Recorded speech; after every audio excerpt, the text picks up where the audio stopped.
Осы видеода мен сіздерге WhatsApp ссылканы қалай аламыз, қайдан аламыз, соны көрсетемін. WhatsAppқа басамыз. Мен өзімнің телефоным бизнес WhatsApp, сосын тағы ол жерде слишком много не болатын болғасын, замудренный болатын болғасын, сізге жолдасымның телефонын алып, содан көрсетейін деп тұрмын. Мына жерге үстіндегі 3 точкеге басамыз. Сосын настройкаға кіреміз. Настройканың ішінде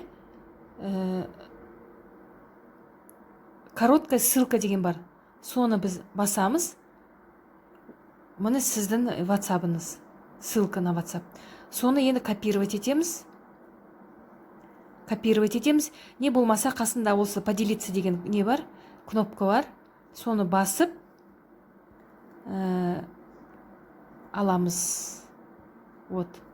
Енді осы жерде тұрған, мына көкпен тұрған затты копировать етіп аламыз да, Инстаграмға барып, осыны қоямыз. Сонда сіздің ссылкаңыз шығады Инстаграмға.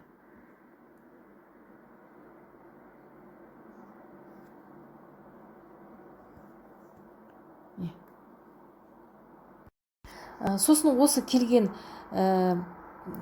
WhatsApp номерді алып, копировать етіп, керек номерге ауыстыруға болады. Мысалы, мына соңғы цифрларды алып тастап, мен өзімнің телефоныма ауыстыра аламын. Так, қазір.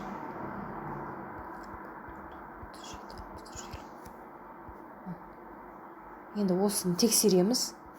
Басқанда менің телефоным шығады, менің номерім шығып тұр.